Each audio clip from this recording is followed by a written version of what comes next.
Estás frente a un portal donde el silencio guarda historias prohibidas. Si sientes el llamado, suscríbete. Apóyanos con tu like y dime en los comentarios desde qué lugar observas. Después de esto, nada será como antes. Iniciemos. Hay lugares donde el tiempo se detiene, donde la frontera entre lo que podemos ver y lo que preferimos ignorar se vuelve tan delgada como el papel. A veces creemos que trabajar de noche es solo cuestión de acostumbrarse a la oscuridad, de llenar las horas vacías con rutinas que nos hagan sentir seguros. Pero hay sitios que guardan secretos tan antiguos que ninguna linterna puede iluminarlos por completo. Lo que voy a contarles no es una simple anécdota laboral. Es la razón por la que ahora duermo con todas las luces encendidas, por la que cada sonido en la madrugada me hace saltar de la cama, porque aprendí que hay cosas peores que la muerte misma, y que algunos trabajos te cobran un precio que nunca podrás pagar. Mi nombre es Roberto Mendoza Villaseñor. Tengo 42 años y soy de Querétaro, México. Durante 5 meses trabajé como vigilante nocturno en el Panteón Municipal de Santa María, uno de los cementerios más antiguos de la región, construido en 1860 y algo. Necesitaba el dinero con desesperación. Mi esposa estaba embarazada de nuestro tercer hijo y las deudas nos estaban ahogando. Cuando vi el anuncio en el periódico local, ofreciendo el doble del salario mínimo por hacer guardias nocturnas, no lo pensé 2 veces. El primer día llegué a las 6 de la tarde. Don Esteban, el vigilante que dejaba el turno, era un hombre de unos 70 años, delgado como un palo de escoba, con ojos hundidos que parecían haber visto demasiado. Me dio una vuelta rápida por el lugar. El cementerio tenía casi 3 hectáreas, con tumbas que databan de más de 150 años. Había mausoleos de familias importantes, panteones abandonados cubiertos de musgo, y una sección nueva en la parte trasera donde todavía se realizaban entierros. «Mira, Roberto», me dijo mientras caminábamos entre las lápidas. «Este trabajo es fácil si sigues las reglas. Haces tu ronda cada hora, revisas que las puertas de los mausoleos estén cerradas y te quedas en la caseta el resto del tiempo. No te metas donde no te llaman». «¿A qué se refiere con eso, don Esteban?», le pregunté. Se detuvo frente a un mausoleo particularmente viejo, con la puerta de hierro oxidado y cubierta de enredaderas. Hay partes del cementerio que es mejor no visitar de noche. La capilla vieja, por ejemplo, lleva cerrada desde hace 20 años, y el panteón de los niños allá al fondo. Nadie va ahí después de que oscurece. Pensé que el viejo estaba tratando de asustarme, como hacen los trabajadores antiguos con los nuevos. Me reí un poco y le dije que no me asustaba fácilmente. Don Esteban me miró con una seriedad que me heló la sangre. «No te estoy tratando de asustar, muchacho. Te estoy tratando de preparar. Este lugar no es como otros. Aquí pasan cosas que no tienen explicación. Si escuchas pasos, no voltees. Si oyes voces, no contestes. Y si ves a alguien caminando entre las tumbas a las 3 de la mañana, no te acerques. Haz tu ronda rápido y regresa a la caseta». Me entregó las llaves, una linterna grande que pesaba como 1 kilo, y un silbato. El silbato es para emergencias reales. Hay una patrulla que pasa por aquí cada 2 horas. Si lo tocas, vendrán en menos de 5 minutos. Se quedó callado un momento y luego agregó en voz baja: «Aunque dudo que lleguen a tiempo si realmente lo necesitas». Esa primera noche no pasó nada fuera de lo normal. Hice mis rondas, revisé las puertas de los mausoleos, caminé entre las hileras de tumbas iluminando con la linterna los nombres y fechas grabados en la piedra. El silencio era pesado, del tipo que te hace escuchar tu propia respiración demasiado fuerte. Había algunos árboles viejos que crujían con el viento, y de vez en cuando escuchaba el aullido de algún perro callejero en la distancia. Pero nada más. Me sentí aliviado. Tal vez don Esteban solo quería asustarme. La segunda noche fue igual. Y la tercera. Comencé a relajarme. El trabajo era solitario y un poco deprimente, pero nada que no pudiera manejar. Llevaba un radio portátil para escuchar música mientras estaba en la caseta, y me preparaba café en un termo que traía de casa. Las horas pasaban lentas pero sin sobresaltos. Fue en la 4ª noche cuando empezaron las cosas extrañas. Eran las 2 de la mañana. Estaba en la caseta medio dormido con el radio prendido en volumen bajo cuando escuché un golpe fuerte. No fue un sonido normal, como una rama cayendo o algo así. Fue un golpe metálico, como si alguien hubiera azotado la puerta de uno de los mausoleos. Me levanté de inmediato, agarré la linterna y salí. El cementerio estaba oscuro, iluminado apenas por la luna creciente que se asomaba entre las nubes. El golpe había venido del lado este, donde estaban las tumbas más antiguas. Caminé despacio, alumbrando hacia todos lados. Las sombras de las lápidas se proyectaban largas y deformadas sobre el pasto crecido. Cuando llegué a la zona de los mausoleos viejos, todo estaba en silencio. Revisé cada puerta. Todas seguían cerradas con candado, tal como las había dejado en mi ronda anterior. No había señales de que alguien hubiera estado ahí. Pensé que tal vez había sido un animal, un gato grande o algo así. Estaba a punto de regresar a la caseta cuando vi algo que me dejó paralizado. Una de las puertas, la del mausoleo de la familia Aguirre, tenía la enredadera que la cubría completamente arrancada, como si alguien la hubiera jalado con fuerza desde adentro. Las ramas estaban esparcidas en el suelo, todavía frescas, con la savia brillando bajo la luz de mi linterna. Me acerqué despacio. La puerta seguía cerrada, pero ahora podía ver algo que antes no había notado. En el metal oxidado había marcas, como si alguien hubiera estado arañando desde el interior. Marcas profundas, recientes que atravesaban décadas de óxido y mugre. Sentí un escalofrío recorrerme la espalda. Puse mi mano sobre el metal de la puerta y estaba helado, mucho más frío de lo que debería estar en una noche templada de abril. Y entonces lo escuché, un rasguño, lento, deliberado. Venía de adentro del mausoleo. Retrocedí tan rápido que casi me caigo sobre una tumba. Mi corazón latía como si quisiera salirse de mi pecho. Me quedé ahí parado, con la linterna temblando en mi mano, esperando escucharlo otra vez. Pero no se repitió. Solo había silencio. Corrí de regreso a la caseta sin voltear atrás ni una sola vez. El resto de la noche no salí para nada. Me quedé sentado con todas las luces encendidas, el radio apagado, escuchando cada sonido que venía de afuera. Al amanecer, cuando salió el sol y llegó don Esteban para el cambio de turno, le conté lo que había pasado. Él solo asintió, como si no le sorprendiera para nada. El mausoleo de los Aguirre, claro. Deberías haberme dicho que ibas para allá. ¿Qué quiere decir con eso?, le pregunté. Don Esteban se sirvió café de su termo y se sentó en la silla que yo acababa de dejar. La familia Aguirre era dueña de la mitad del pueblo hace como 100 años. Gente poderosa, pero con secretos oscuros. Dicen que el patriarca, don Jesús Aguirre, hizo cosas terribles para mantener su fortuna. Cosas de las que la gente no habla, pero todos conocen. Cuando él falleció en 1912, lo enterraron en ese mausoleo con toda su familia. Esposa, 4 hijos, 2 de ellos muy pequeños. Se quedó callado tomando su café. Yo esperé a que continuara. El problema, siguió don Esteban, es que algunos de ellos no estaban listos para irse. O tal vez es que lo que hizo don Jesús en vida no los deja descansar. Desde entonces, ese mausoleo ha sido un problema. Otros vigilantes han escuchado lo mismo que tú. Golpes, rasguños.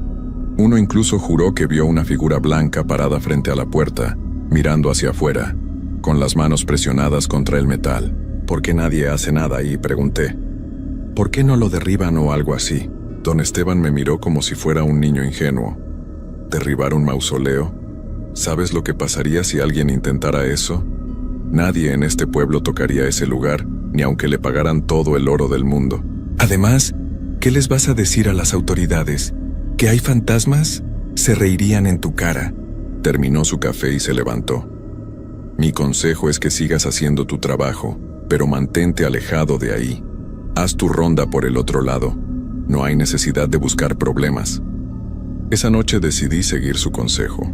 Cuando hice mi ronda de las 2 de la mañana, tomé el camino largo que evitaba por completo la sección de los mausoleos viejos. No quería volver a escuchar esos rasguños. No quería confirmar que lo que había experimentado era real, pero el cementerio tenía otros planes para mí. Estaba caminando por la sección nueva, donde las tumbas eran más recientes y el pasto estaba mejor cuidado, cuando escuché risas de niños. No una risa alegre de juego, era una risa aguda, casi histérica, que venía de la dirección del panteón infantil, exactamente el lugar que don Esteban me había advertido que evitara. Me detuve en seco. Las risas continuaban mezclándose unas con otras como si hubiera varios niños jugando ahí en medio de la noche. Alumbré con la linterna hacia esa dirección, pero la distancia era demasiada. Solo podía ver las siluetas de las pequeñas lápidas y monumentos con formas de ángeles que marcaban las tumbas de los más pequeños.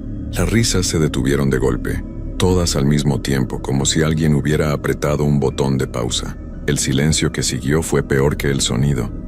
Era un silencio antinatural, pesado, como si hasta los insectos y los grillos hubieran decidido callarse. Mi respiración sonaba demasiado fuerte en mis propios oídos. Sabía que debía regresar a la caseta. Sabía que don Esteban me había advertido específicamente sobre este lugar, pero algo en mi interior, tal vez la estupidez humana o la necesidad de convencerme de que todo tenía una explicación lógica, me empujó a dar un paso adelante. Y luego otro, y otro más. El panteón de los niños estaba en la parte más vieja del cementerio, rodeado por una cerca baja de hierro que había perdido su pintura hace décadas. Las lápidas eran pequeñas, muchas de ellas con nombres borrados por el tiempo y el clima. Algunas tenían fotografías ovaladas incrustadas en la piedra, imágenes descoloridas de rostros infantiles que me observaban con ojos que parecían demasiado grandes para sus caras. Mientras me acercaba, la temperatura bajó notablemente. Podía ver mi propio aliento formando pequeñas nubes de vapor frente a mí, algo imposible en una noche de abril en Querétaro. La linterna comenzó a parpadear, la luz haciéndose más débil y luego más fuerte, como si las baterías estuvieran fallando, aunque las había cambiado esa misma tarde. Entonces vi algo que me hizo querer correr, gritar, hacer cualquier cosa menos quedarme ahí parado. Una de las pequeñas tumbas, marcada con una simple cruz de madera podrida, tenía algo encima, una muñeca de trapo, vieja y sucia, sentada perfectamente derecha sobre la tierra. El vestido de la muñeca se movía con una brisa que yo no podía sentir. «Hola», escuché una vocecita detrás de mí. Me di la vuelta tan rápido que casi suelto la linterna. No había nadie, solo las hileras de pequeñas tumbas extendiéndose hacia la oscuridad. Mi corazón latía tan fuerte que sentía que me iba a dar un infarto ahí mismo. «¿Quieres jugar?», preguntó la misma voz, ahora viniendo de mi izquierda. Alumbré hacia allá. Nada. Solo piedras y tierra y esas fotografías descoloridas que parecían seguir cada movimiento de mi linterna. «No podemos salir», dijo otra voz, esta vez de una niña más pequeña. «Pero tú puedes entrar». Las risas comenzaron otra vez, pero ahora sonaban diferentes, más oscuras, más tristes, como si vinieran de muy lejos o de muy adentro de la tierra. Retrocedí, tropezando con una tumba baja y cayendo de espaldas. La linterna se me resbaló de las manos y rodó por el pasto, su luz girando locamente e iluminando diferentes partes del panteón infantil. Y en uno de esos giros de luz los vi. Eran formas, pequeñas siluetas translúcidas paradas entre las tumbas. No podía distinguir detalles específicos, pero podía ver que eran niños. Tal vez 5 o 6 de ellos, todos inmóviles, todos mirándome. Me levanté de un salto, agarré la linterna y corrí. No caminé rápido, no troté. Corrí con toda la fuerza de mis piernas, sin importarme el ruido que hacía, sin importarme si tropezaba, solo queriendo alejarme lo más posible de ese lugar maldito. Las risas me siguieron hasta que llegué a la caseta, donde me encerré y empujé mi silla contra la puerta. Esa noche no volví a salir. Me quedé ahí sentado, temblando, tomando café tras café para mantenerme despierto porque tenía demasiado miedo de cerrar los ojos. Cada vez que lo intentaba, veía esas formas pequeñas paradas entre las tumbas, observándome con lo que fuera que usaban para ver. Cuando don Esteban llegó en la mañana, encontró la caseta con todas las luces encendidas y a mí hecho un desastre. Le conté todo, esperando que pensara que estaba loco o que me había inventado las cosas. Pero él solo suspiró, con esa expresión de alguien que ha escuchado la misma historia demasiadas veces. «Los niños del panteón», dijo simplemente. «Sí, Ellos también están ahí. Han estado ahí desde siempre. La mayoría son de la época de las epidemias, 1870 y algo, cuando la fiebre amarilla se llevó a decenas de niños del pueblo. Los enterraron todos juntos en esa sección. Dicen que muchos de ellos estaban enfermos, pero no habían terminado de irse cuando los pusieron bajo tierra. En aquellos tiempos no tenían los métodos que tenemos ahora para confirmar este tipo de cosas. El horror de lo que insinuaba me golpeó como un martillo. ¿Está diciendo que los enterraron cuando todavía...? Estoy diciendo que es lo que la gente cuenta, me interrumpió don Esteban. No sé si es verdad o no. Lo que sí sé es que ese lugar no es seguro de noche. Los que han ido ahí cuentan cosas similares a lo que tú viviste. Voces, risas, figuras. Algunos dicen que los niños solo quieren compañía, que están solos. Otros dicen que están enojados, que quieren llevarse a alguien con ellos. Yo no sé cuál versión es la correcta, pero sé que es mejor no averiguarlo. Le dije que renunciaba, que no importaba cuánto pagaran, no valía la pena, que prefería seguir endeudado antes que volver a pasar por algo así. Don Esteban me miró con compasión. Lo entiendo, muchacho. De verdad lo entiendo. Pero piensa en tu familia, en tu esposa embarazada, en tus hijos. ¿De verdad puedes darte el lujo de dejar este trabajo? Tenía razón. Los números no mentían. Necesitaba este empleo. Así que tomé una decisión que ahora me atormenta cada día de mi vida. Decidí quedarme, pero con reglas más estrictas. No me acercaría al mausoleo de los Aguirre. No iría al panteón de los niños. Haría mis rondas rápido por las zonas seguras y pasaría el resto del tiempo encerrado en la caseta. Y funcionó. Por 2 semanas completas seguí mi nueva rutina sin incidentes. Comenzaba a pensar que tal vez podría hacerlo, que podría sobrevivir este trabajo hasta encontrar algo mejor. Mi esposa notó que estaba más nervioso de lo normal, que dormía mal durante el día, pero le dije que solo era el estrés del turno nocturno. No podía contarle la verdad. No habría entendido. Nadie que no hubiera estado ahí lo habría entendido. Pero entonces llegó la noche del 28 de mayo, la noche que cambió todo. Era una noche particularmente oscura. Había luna nueva y el cielo estaba cubierto de nubes gruesas que amenazaban con lluvia. La única iluminación venía de las lámparas que bordeaban el camino principal del cementerio. Pequeñas luces amarillentas que apenas servían para marcar el sendero. Todo estaba tranquilo. Demasiado tranquilo. Ni siquiera se escuchaban los perros callejeros que normalmente aullaban en la distancia. Era como si todos los seres vivos hubieran decidido alejarse del cementerio esa noche. Alrededor de la medianoche, escuché que la puerta principal del cementerio se abría. Eso era extraño porque yo tenía las únicas llaves. Me asomé por la ventana de la caseta y vi una figura caminando por el sendero principal. Era un hombre, eso podía distinguir. Vestido con ropa oscura, caminando despacio entre las tumbas. Mi primer pensamiento fue que era un ladrón. A veces venían a robar las placas de bronce de las tumbas o los adornos de metal de los mausoleos para venderlos. Agarré la linterna y salí de la caseta, decidido a enfrentarlo. «Oiga, el cementerio está cerrado», grité mientras me acercaba. «Tiene que irse o llamaré a la policía». El hombre no respondió. Siguió caminando, alejándose del sendero principal y adentrándose en la sección de las tumbas más antiguas, justo hacia donde estaba el mausoleo de los Aguirre. Lo seguí alumbrando con la linterna. «Oiga, le estoy hablando, deténgase ahí». Pero el hombre no se detenía. No corría, simplemente caminaba con pasos lentos y constantes, como si supiera exactamente hacia dónde iba. Había algo extraño en la forma en que se movía. Sus pasos no hacían ruido en la grava del camino, y aunque yo estaba casi corriendo para alcanzarlo, la distancia entre nosotros no disminuía. Cuando llegamos a la zona del mausoleo de los Aguirre, el hombre se detuvo frente a la puerta de hierro. Se quedó ahí parado, completamente inmóvil, dándome la espalda. Yo estaba a unos 10 metros de distancia, con la linterna apuntando directamente hacia él. «Señor, necesito que se dé vuelta y me muestre una identificación», le dije, tratando de mantener mi voz firme aunque sentía que las piernas me temblaban. Lentamente, muy lentamente, el hombre comenzó a girarse, y cuando la luz de mi linterna iluminó su cara, Sentí que el mundo se detenía. No tenía ojos. Donde deberían estar sus ojos había solo cuencas vacías y oscuras. Su piel era de un color gris enfermizo, tirante sobre los huesos de su cara. Y estaba sonriendo. Una sonrisa amplia que mostraba dientes manchados y podridos. La linterna se me cayó de las manos por segunda vez. Esta vez ni siquiera intenté recogerla. Di media vuelta y corrí hacia la caseta más rápido de lo que había corrido en toda mi vida. Detrás de mí, escuché un sonido que me heló hasta los huesos. Era una risa, profunda, gutural, llena de una alegría malvada que ningún ser humano debería poder producir.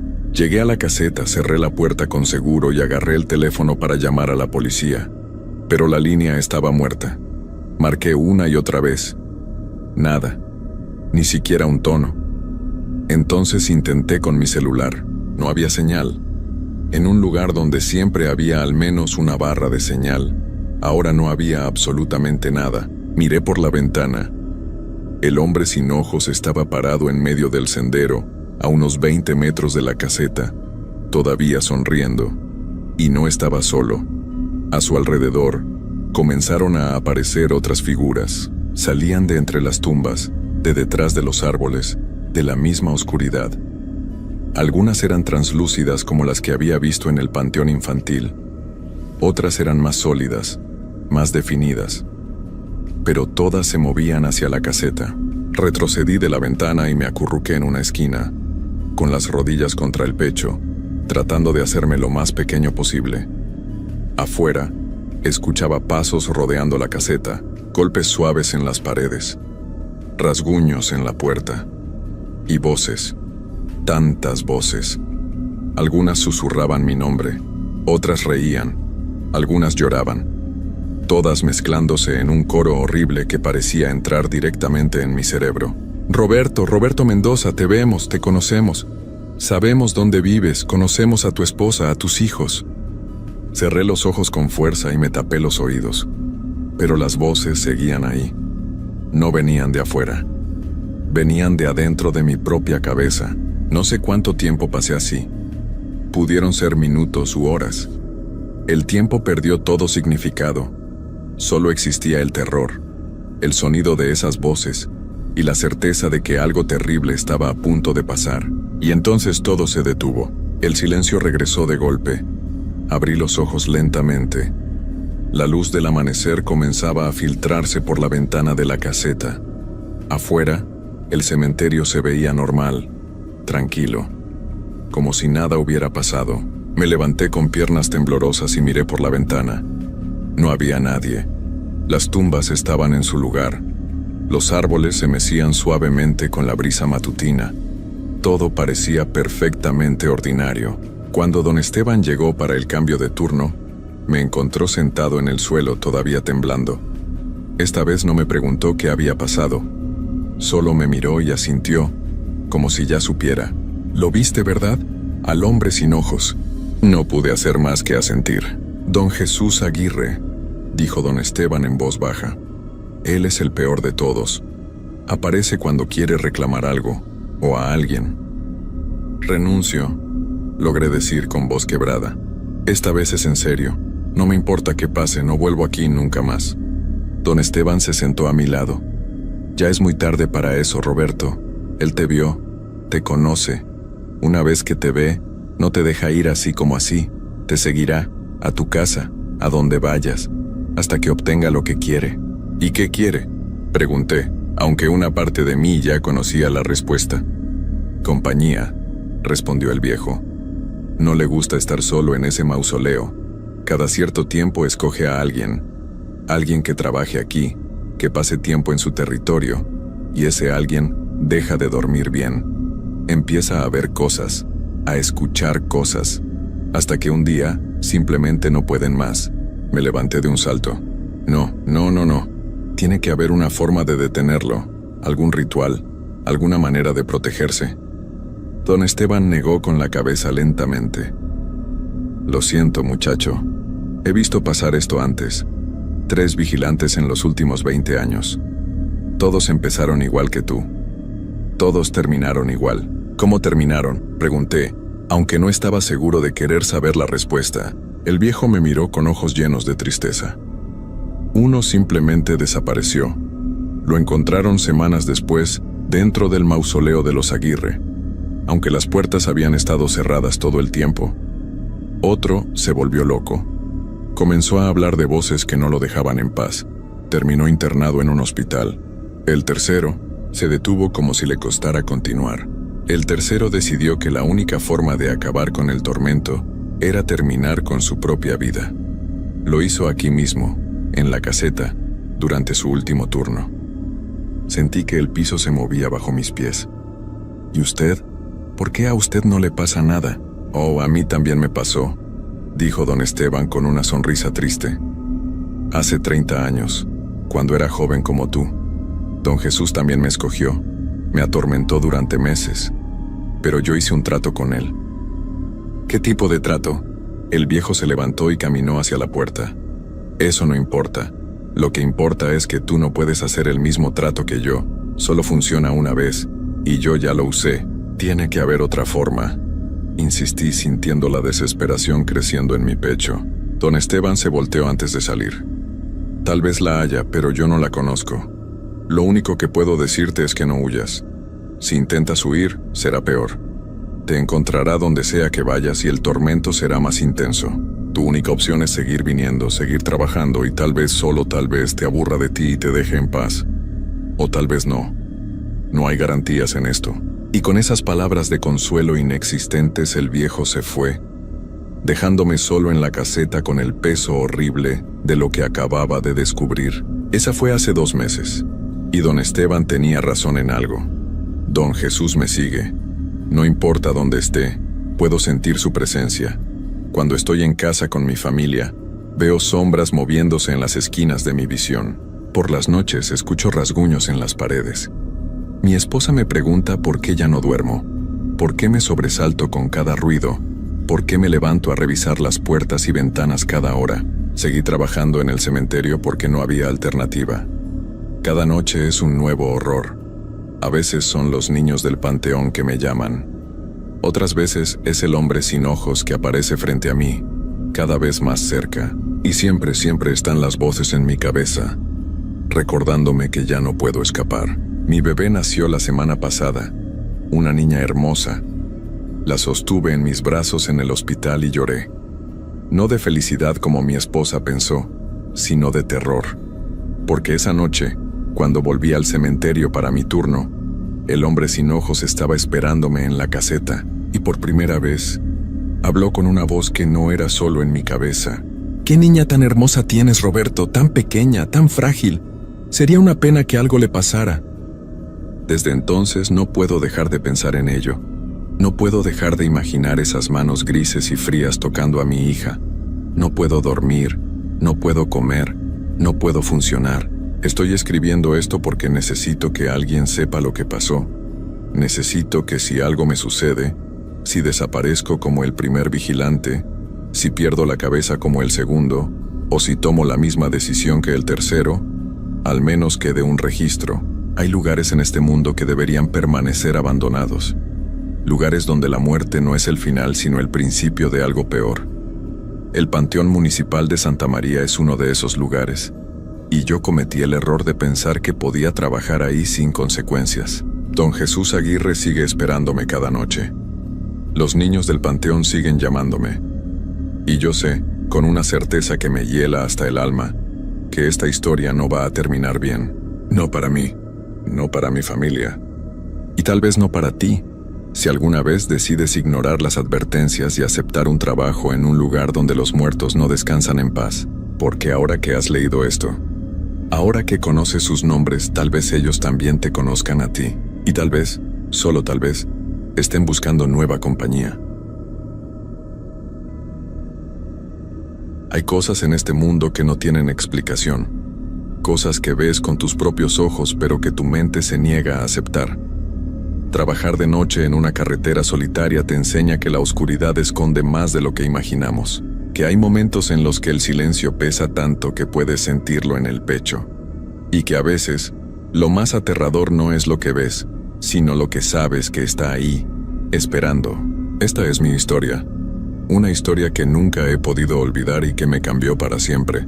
Me llamo Roberto Mendoza García y soy de un pueblo pequeño cerca de Monterrey. Llevo 15 años trabajando como policía de tránsito en la carretera federal que conecta varios municipios. Es una autopista larga, de esas que parecen no terminar nunca, rodeada de monte y cerros que se pierden en la negrura de la noche. Siempre me tocaban los turnos nocturnos, de 11 de la noche a 7 de la mañana. Al principio me molestaba, pero con el tiempo me acostumbré. La paga era un poco mejor y además mi esposa trabajaba de día cuidando a nuestra hija, así que los horarios nos venían bien. La carretera de noche es un lugar extraño. Pasan muy pocos autos después de la medianoche. A veces puedes estar una hora completa sin ver ni un solo vehículo. Solo está el sonido del viento, los grillos y de vez en cuando algún animal que cruza corriendo entre los matorrales. Te acostumbras a la soledad, o al menos eso creía yo. Todo comenzó un martes de octubre. Recuerdo la fecha exacta porque era el cumpleaños de mi hija y había prometido llevarla al parque al día siguiente. Esa noche hacía un frío que calaba hasta los huesos. Un frío húmedo y pesado que se metía por la ventana de la patrulla aunque la tuviera cerrada. Eran las 2 de la madrugada cuando recibí la llamada por radio. La voz de mi compañero Javier sonaba cansada, como siempre a esas horas. Roberto, tenemos un reporte de un vehículo abandonado en el kilómetro 128. Necesito que vayas a checar. Puede ser una descompostura o algo así. Recibido, contesté, aunque por dentro sentí un pequeño fastidio. El kilómetro 128 estaba en una de las partes más solitarias de la carretera, donde no hay casas ni negocios a kilómetros de distancia. Arranqué la patrulla y me dirigí hacia allá. La carretera estaba completamente vacía. Mis luces eran lo único que rompía la oscuridad absoluta. A ambos lados, el monte se veía como una pared negra e impenetrable. Mientras manejaba empecé a sentir algo raro. Una sensación difícil de explicar, como cuando sabes que algo no está bien pero no puedes identificar qué es. El aire dentro de la patrulla se sentía más pesado, más denso. Subí un poco el volumen del radio para distraerme, pero solo había estática. Llegué al kilómetro 128 en unos 15 minutos, y ahí estaba el vehículo, un carro viejo, de esos modelos de los años 90, color beige, estacionado a un lado de la carretera. No tenía las luces de emergencia encendidas. Estaba ahí, simplemente como si alguien lo hubiera dejado y se hubiera ido caminando. Me estacioné detrás con las luces de la patrulla alumbrando hacia el auto. Tomé mi linterna y bajé. El frío me golpeó de inmediato. Era un frío que no era normal, como si viniera de abajo, del mismo suelo. Me acerqué al vehículo despacio, alumbrando con la linterna. Las ventanas estaban empañadas por dentro, lo cual me pareció extraño porque el auto se veía como si llevara horas ahí. Toqué el cofre. Estaba helado. ¿Hay alguien ahí?, grité, golpeando la ventana del conductor con los nudillos. Nadie respondió. Probé abrir la puerta. Estaba inseguro. La abrí y de inmediato un olor horrible me golpeó la cara. No era exactamente un olor a podrido, era algo más extraño, como a tierra mojada mezclada con algo dulzón que me revolvió el estómago. Alumbré el interior. El asiento del conductor estaba vacío, pero había algo en el asiento de atrás. Al principio pensé que era una cobija o un montón de ropa, pero cuando acerqué más la linterna vi que era una muñeca. Una muñeca de trapo vieja, sentada en medio del asiento trasero, mirando hacia el frente. Eso me heló la sangre. No sé por qué, pero ver esa muñeca ahí sola en ese auto abandonado en medio de la nada, me provocó un escalofrío que me recorrió toda la espalda. Revisé la guantera buscando alguna identificación del dueño, pero solo encontré papeles viejos, recibos de gasolina de hace años y un mapa de carreteras todo arrugado. Cerré la puerta del auto y me alejé para reportar por radio, pero cuando levanté el radio para hablar solo escuché estática. Lo intenté varias veces pero no había señal. Eso era raro porque siempre había señal en esa zona. Decidí regresar a la patrulla y moverme unos metros para ver si mejoraba la comunicación. Pero justo cuando estaba subiendo, escuché algo que me dejó paralizado. Era una voz de niña cantando. Venía del monte, del lado izquierdo de la carretera. Era una canción de cuna, de esas que les cantas a los bebés para dormirlos, pero sonaba distorsionada, como si la estuvieran cantando muy despacio o como si viniera de muy lejos. Me quedé quieto, con la mano en la puerta de la patrulla, escuchando. La voz seguía cantando, la misma melodía una y otra vez. No había nadie a la vista. El monte estaba completamente oscuro. «¡Hola!», grité hacia la oscuridad. «¿Hay alguien ahí? ¿Necesita ayuda?». La canción se detuvo de golpe. El silencio que siguió fue aún peor que la voz. Era un silencio absoluto, como si hasta los grillos y el viento hubieran desaparecido, y entonces la escuché de nuevo. Pero esta vez no venía del monte. Venía de atrás de mí. De dentro del auto abandonado, me di la vuelta lentamente, con el corazón latiéndome tan fuerte que podía escucharlo en mis oídos. La puerta trasera del auto, la que yo no había abierto, estaba ahora entreabierta. Y desde adentro, todavía se escuchaba esa canción de cuna. Agarré mi linterna con manos temblorosas y me acerqué de nuevo al vehículo. Cada paso me costaba más trabajo que el anterior. Algo dentro de mí me gritaba que me fuera, que subiera a la patrulla y me largara de ahí, pero no podía. Tenía que saber qué estaba pasando. Llegué hasta la puerta trasera y la abrí de un jalón, alumbrando con la linterna. La muñeca seguía ahí, en el mismo lugar, pero ahora su cabeza estaba girada. Me estaba mirando directamente. Sentí como si algo frío me agarrara por dentro del pecho. La muñeca tenía los ojos de botón negros, pero juro que me estaba viendo. No moví la linterna, la mantuve fija en ella, esperando que parpadeara o que se moviera, pero no pasó nada. Solo me miraba con esos ojos vacíos. La canción había parado de nuevo. El silencio era tan pesado que me dolían los oídos. Di un paso atrás, sin dejar de alumbrar la muñeca, y cerré la puerta del auto con más fuerza de la necesaria. El sonido del portazo retumbó en la carretera vacía. Regresé corriendo a la patrulla. Mis manos temblaban tanto que me costó trabajo meter la llave en el encendido. Arranqué el motor y el radio cobró vida de repente, sobresaltándome. «Roberto, ¿me copias?». «Roberto, responde». Era la voz de Javier, sonaba preocupada. Agarré el radio con fuerza. Sí, aquí estoy. El vehículo está abandonado, no hay nadie. Voy a solicitar la grúa». «Recibido. ¿Todo bien por allá?». Dudé antes de responder. ¿Qué le iba a decir? ¿Que escuché una niña cantando en medio de la nada? ¿Que una muñeca movió la cabeza? Sí, todo bien, salgo del lugar. Colgué el radio y estaba a punto de meter la velocidad cuando vi algo por el espejo retrovisor que me dejó sin aire. Había alguien parado junto al auto abandonado. Una silueta pequeña, del tamaño de una niña, completamente inmóvil mirando hacia mi patrulla. Giré la cabeza para ver mejor, pero mis luces traseras no alumbraban lo suficiente. Solo alcanzaba a ver el contorno, pero estaba ahí, sin duda. Una figura pequeña con algo en los brazos. Parecía estar cargando la muñeca. Pisé el acelerador y salí de ahí lo más rápido que pude sin perder el control. Mi corazón latía tan fuerte que sentía que se me iba a salir del pecho. Miré por el retrovisor una última vez antes de perder de vista el lugar. La figura seguía ahí, parada en medio de la carretera, viéndome alejar. Manejé sin parar hasta llegar al puesto de control donde estaba Javier. Cuando me vio llegar, notó de inmediato que algo andaba mal. «¿Qué pasó? Te ves pálido». No supe qué decirle. Me quedé ahí sentado en la patrulla, agarrando el volante con fuerza, tratando de calmar mi respiración. «Nada, solo que hace mucho frío esta noche». Javier me miró con desconfianza, pero no insistió. Me quedé con él tomando café durante una hora, tratando de olvidar lo que había visto. Le dije que reportara el auto para que mandaran la grúa en la mañana cuando hubiera más luz. Él asintió y se puso a hacer el papeleo. Intenté convencerme de que todo había sido mi imaginación. El cansancio, la oscuridad, la soledad de la carretera. Todo eso te puede jugar malas pasadas.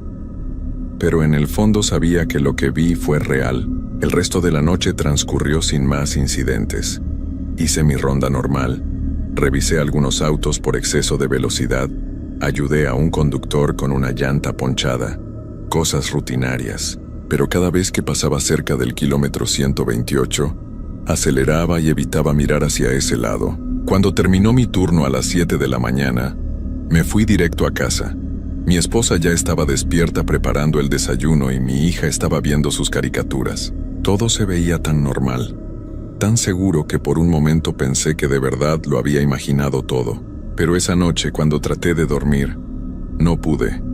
Cada vez que cerraba los ojos veía esa muñeca mirándome. Escuchaba esa canción de cuna.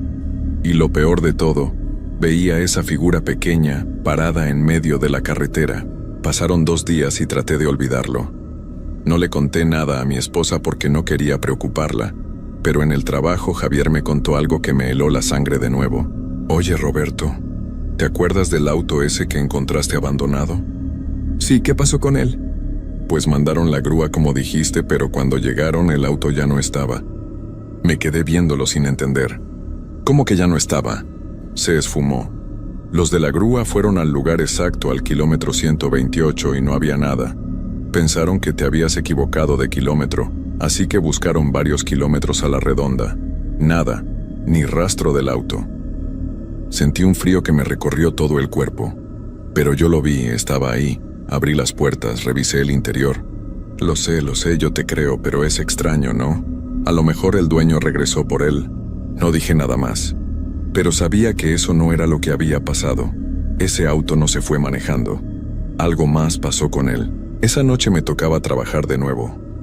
Pensé en pedir el día libre, pero no lo hice. No podía dejar que el miedo me ganara.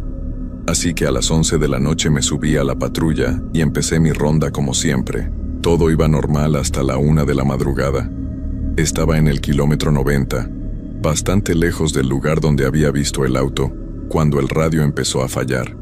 Primero era solo estática, pero luego empecé a escuchar algo entre el ruido. Parecían voces, pero no podía distinguir qué decían. Detuve la patrulla a un lado de la carretera y traté de ajustar la frecuencia del radio. Las voces se hicieron más claras, y entonces la escuché. La misma canción de cuna de aquella noche. Salía del radio de la patrulla. Clara, nítida, esa melodía infantil cantada con esa voz distorsionada y lenta. Apagué el radio de inmediato, pero la canción continuó. No venía del radio, venía de afuera. Venía del monte. Miré por la ventana y ahí estaba. La misma figura pequeña, parada a unos metros de la patrulla, entre los matorrales. Esta vez la pude ver mejor porque mis luces delanteras la alumbraban. Era una niña. No podía tener más de 7 u 8 años. Llevaba un vestido blanco todo sucio y desgarrado. Su pelo negro le cubría casi toda la cara, y en sus brazos cargaba esa muñeca de trapo. Estaba cantando. Podía ver sus labios moviéndose con la canción, pero su cara no mostraba ninguna emoción. Solo cantaba, mirando fijamente hacia la patrulla. Me quedé paralizado. No podía moverme, no podía hablar. Solo la miraba tratando de entender qué era lo que estaba viendo. Entonces ella levantó la muñeca y la sostuvo frente a ella, como si me la estuviera mostrando. Y juro por todo lo que más quiero que la muñeca movió su brazo. Lo levantó lentamente y me saludó. Eso rompió el hechizo. Metí la velocidad y aceleré tan fuerte que las llantas rechinaron contra el pavimento. Miré por el retrovisor y la niña seguía ahí, parada en el mismo lugar, viéndome alejar, todavía sosteniendo esa muñeca. Llegué al puesto de control temblando. Javier se dio cuenta de inmediato de que algo andaba muy mal. Roberto, ¿qué pasó? Estás sudando. Esta vez no pude contenerme. Le conté todo. Lo del auto abandonado, la muñeca, la canción, la niña. Todo. Esperaba que se riera de mí, que me dijera que estaba loco, pero no lo hizo. Se quedó callado por un largo rato, mirando su taza de café. No eres el primero, dijo finalmente en voz baja. ¿Qué? No eres el primero que ve algo en esa parte de la carretera. Hace como 10 años otro compañero reportó algo similar. Dijo que había visto una niña en el monte, que escuchaba canciones. Nadie le creyó. Pensaron que se estaba volviendo loco o que había tomado algo. Renunció 2 semanas después. ¿Y nunca supiste qué era? Javier negó con la cabeza. Hay historias. Los viejos del pueblo dicen que hace muchos años, antes de que construyeran esta carretera, hubo un accidente terrible en esa zona. Un auto se salió del camino viejo y cayó por un barranco. Dentro iban una madre y su hija. Las dos fallecieron. Dicen que la niña llevaba una muñeca que su mamá le acababa de regalar. Nunca encontraron los cuerpos completos. El barranco era muy profundo. Me quedé sin palabras. Todo empezaba a tener un sentido horrible. Pero son solo historias, continuó Javier. Leyendas que cuenta la gente. Pero tú las viste, le dije. Aunque más bien era una afirmación que una pregunta. Javier se quedó callado. Sus ojos me dijeron todo lo que necesitaba saber. Él también había visto algo. Tal vez no lo mismo que yo, pero algo. El resto de esa noche me quedé en el puesto de control. Le dije a Javier que no me sentía bien, que si podía cubrir mi ronda. Él aceptó sin hacer preguntas. Creo que entendía por lo que estaba pasando. Me senté en una silla afuera del puesto, mirando la carretera vacía, tomando taza tras taza de café que ya no me sabía a nada. Cada vez que veía las luces de un auto a lo lejos, sentía un alivio extraño. Me recordaba que no estaba completamente solo, que todavía había gente normal haciendo cosas normales, pero entre esos autos había largos periodos de oscuridad y silencio. Y en esos momentos podía jurar que escuchaba esa canción a lo lejos, como si viniera de todos lados y de ninguno al mismo tiempo. Cuando amaneció, me fui a casa y dormí apenas un par de horas. Soñé con la niña. Soñé que estaba en mi casa, parada frente a la cama donde dormía mi hija, sosteniendo esa muñeca. Solo la miraba dormir cantándole esa canción de cuna. Me desperté gritando. Mi esposa corrió a la habitación asustada. Le dije que había tenido una pesadilla, nada más. Pero fui al cuarto de mi hija y me quedé ahí parado en la puerta, viéndola dormir tranquilamente con sus propias muñecas y peluches. La sensación de que algo estaba mal no me abandonaba.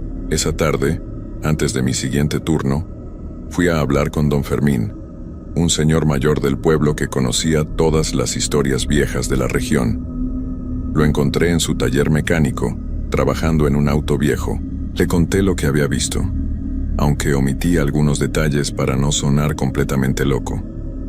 Él dejó de trabajar y se limpió las manos con un trapo sucio, mirándome con una seriedad que me puso nervioso. «Mira, muchacho», me dijo con voz cansada.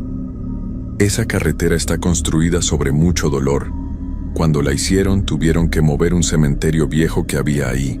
Algunas familias reclamaron los restos de sus seres queridos, pero muchos otros quedaron abandonados. Nadie sabía ni quiénes eran. Los movieron a una fosa común en otro lado, o eso dijeron. Pero quién sabe si realmente los movieron todos. ¿Y la niña del accidente?». Don Fermín asintió lentamente. Eso pasó antes de que hicieran la carretera nueva. El camino viejo era de terracería, muy peligroso. La señora que manejaba ese día llevaba a su niña a ver a un doctor en la ciudad. La niña estaba muy enferma, dicen. No llegaron nunca.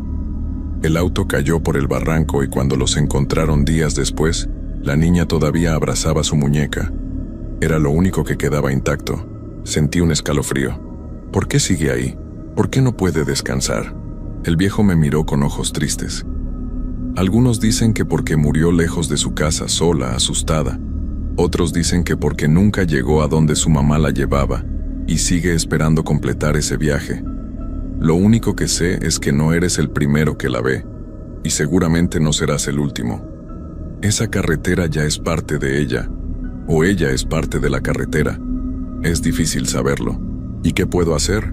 Don Fermín negó con la cabeza. Nada, solo evitar ese tramo si puedes. Y si la vuelves a ver, no le hables, no la mires directamente. Algunas cosas es mejor dejarlas en paz. Esa noche volví al trabajo con un peso en el pecho que no podía quitarme. Traté de hacer mi ronda evitando el kilómetro 128, pero era parte de mi ruta. No podía simplemente ignorarlo para siempre. Eran las 3 de la madrugada cuando recibí otra llamada por radio. Un conductor había reportado que vio algo extraño en la carretera. Una niña caminando sola por el acotamiento. El kilómetro que reportó era el 130, muy cerca de donde yo había visto el auto abandonado. ¿Puedes ir a verificar, Roberto?, preguntó el despachador. Quise decir que no. Quise inventar cualquier excusa, pero no pude. Era mi trabajo. Así que acepté y conduje hacia allá con un nudo en el estómago que me hacía sentir enfermo. Mientras me acercaba al área, empecé a notar algo extraño. Había una niebla que no había estado ahí antes. una niebla espesa y baja que cubría la carretera como una sábana blanca. Tuve que reducir la velocidad porque apenas podía ver unos metros adelante. Y entonces la vi.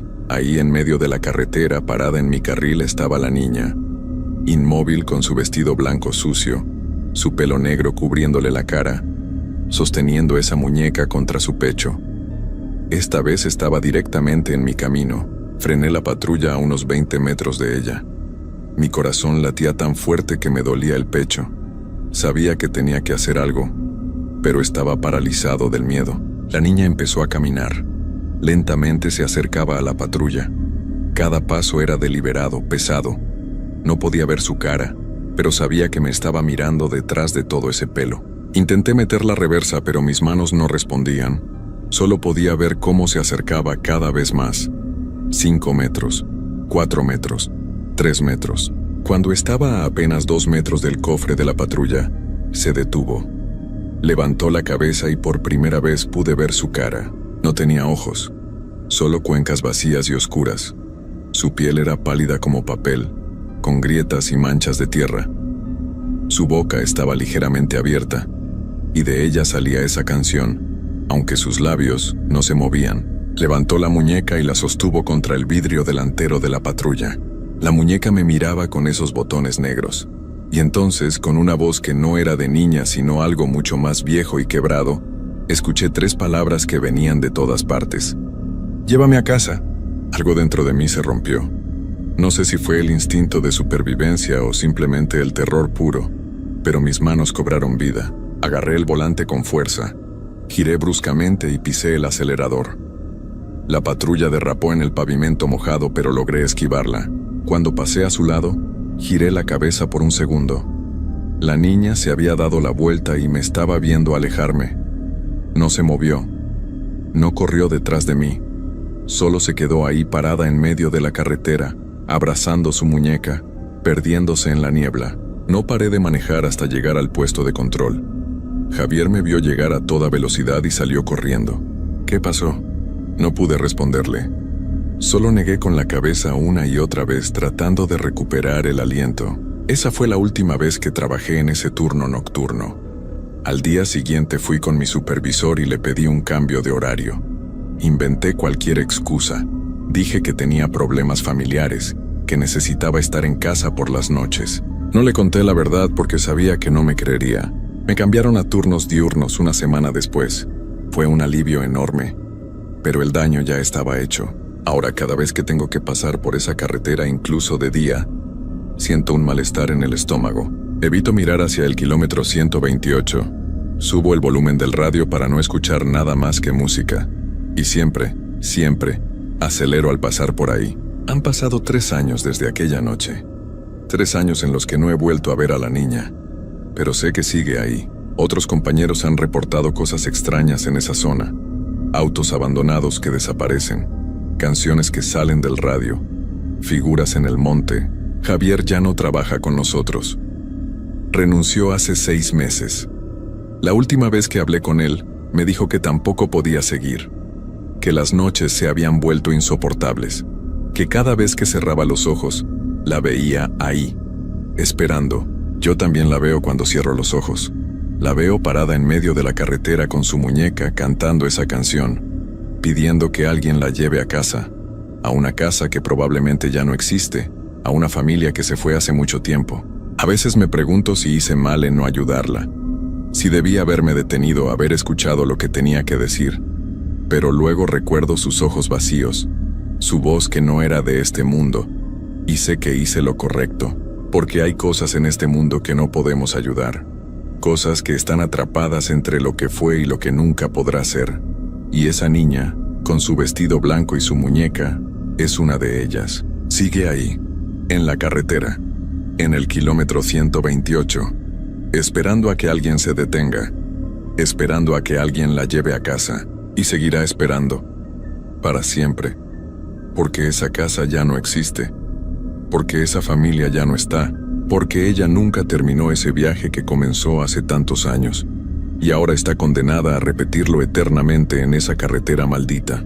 Yo ya no trabajo de noche, pero a veces cuando paso por ahí de día, Puedo jurar que veo algo entre los árboles, una sombra pequeña, una figura que me observa, y aunque el sol brille con fuerza y todo parezca normal, siento ese mismo frío que sentí aquella noche, porque sé que ella sigue ahí, esperando, siempre esperando. Y lo peor de todo es que ahora, cuando estoy en casa y escucho a mi hija jugar con sus muñecas en su cuarto, a veces la oigo cantar esa canción, esa maldita canción de cuna. No sé dónde la aprendió, nunca se la he enseñado, pero la canta, bajito, como si alguien se la hubiera susurrado en sueños. Y yo finjo no escucharla. Finjo que todo está bien. Finjo que esa noche en la carretera no cambió nada, pero sé la verdad. Sé que algunas cosas no te dejan ir, que algunas presencias se quedan contigo, sin importar cuánto te alejes, que la oscuridad de esa carretera me tocó con sus dedos fríos y dejó una marca que nunca se borrará. Por eso escribo esto, no como advertencia porque sé que nadie me creerá. Lo escribo porque necesito sacarlo de dentro, aunque sea por un momento.